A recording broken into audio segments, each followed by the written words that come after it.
Hello, I'm Sisk and I'll be your tour guide. Today we'll be taking a biographical look at Andrew Jackson's life from his birth to the end of his last presidency using these 8 artifacts. Most of you will only know him as president, but I assure you he's a bold man who has made many contributions to American history. This first artifact is an enlistment letter from the Revolutionary War. Though most people wouldn't associate Jackson with the Revolutionary War, it had a bigger effect on his childhood than anyone could imagine.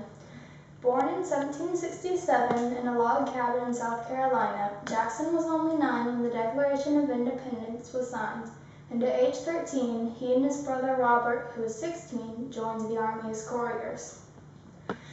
This was also the year his brother Hugh died in the Battle of Stono Ferry. This, along with his father's tragic death a mere few weeks before Jackson's birth, meant that only he, his brother Robert, and his mother were left. Though they were only couriers and weren't supposed to go to battle, he and his brother often snuck off to battle anyways, and they were soon captured by the British.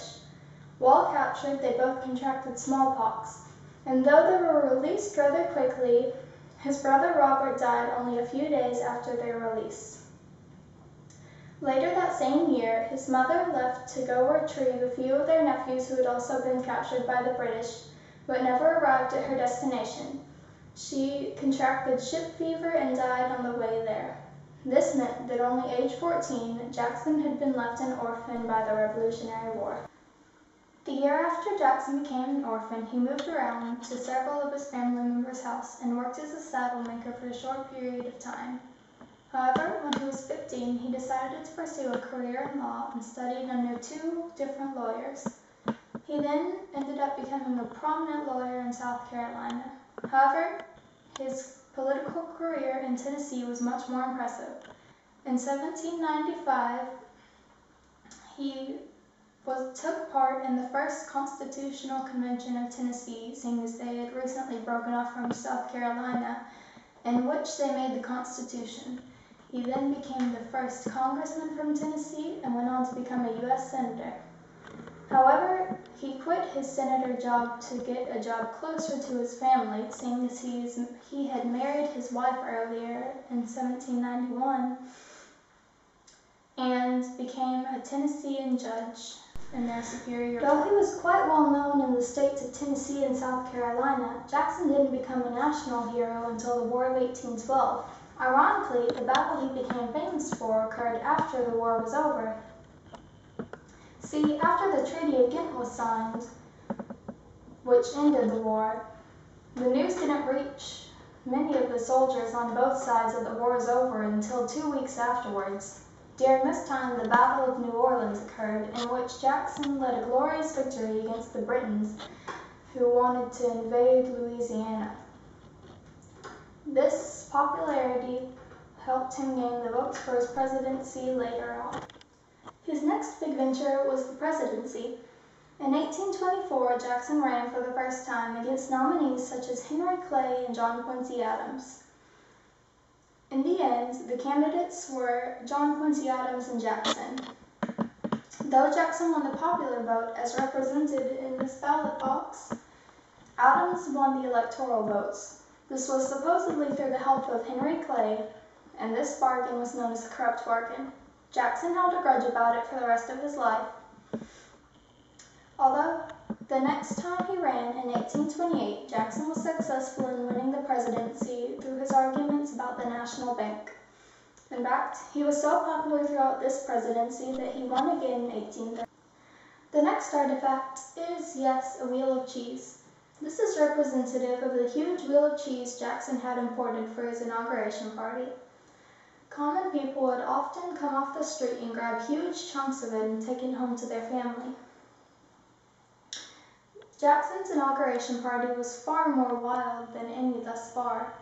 This was no coincidence. Jackson was considered the first president actually elected by the common man. In fact, he was known as the people's president. He was not born into wealth, he did not get higher education, and he wasn't even born in Virginia or Massachusetts. This was quite strange, but the excitement in the nation was at a new high, and Jackson was ready to lead the nation. This next artifact is a man voting. He is not a wealthy man, nor a man who owns land, and before Jackson's presidency, he wouldn't have been allowed to vote. This is perhaps what Jackson was most famous for, extending the power to vote unto lower classes who did not own land, and this was known as the Jacksonian democracy. It was also probably the reason that he was considered the father of the Democratic Party. Now, we don't know exactly why he made this decision, but pretty much everyone can assume that it was because he himself was born into poverty. Either way, it greatly increased his popularity with the lower classes and increased the number of people voting dramatically. Jackson was known for making many other informalities throughout his presidency, such as using a kitchen cabinet, which is an informal cabinet outside of his real chosen one, and using the spoils system. This next artifact, a $20 bill, which as you can see has Andrew Jackson's face on it, and a veto slip, which is representative of what a presidential veto might have looked like, are representative of Jackson's war on the National Bank. During his presidency, there was a bill to recharter the Second National Bank. He not only vetoed this, but actually pulled funds out of the national banks. This was because he, much like Thomas Jefferson, felt that because there was not a provision for it in the Constitution, the National Bank was unconstitutional. This enraged many people like Henry Clay, but Jackson would not back down. He made it clear through his words and actions that he would do everything in his power to destroy the national banks. Though he was not wholly successful, he certainly hurt them. Our final artifact is representative of two things, the first of which is represented by the Indians. These Indians are on the Trail of Tears. This tragic event occurred when many Georgians wanted to kick the Indians off of their land and into reservations so they could take their land. The Indians had a constitution and took this case to Supreme Court. Though they won and were granted the rights to their land, Jackson did not care nor listen to the decision and forced them off of their land anyway. This is when the Trail of Tears occurred, when they were traveling to the reservations. Over 4,000 of them died. The Army men are representative of the nullification crisis. See, the South Carolinians thought that they could nullify or disregard a tariff he had enforced. He responded by using threat of the military to shut down the situation. South Carolina backed down. These two events are both representative of a running theme in Jackson's presidency. He used his executive power to make people do whatever he wanted them to. So Jackson won 2 presidencies, fought in 2 wars, and changed American politics forever. He was perhaps one of the most influential people in American history, and he never let anything get in his way. Do you have any questions? What is the spoils system?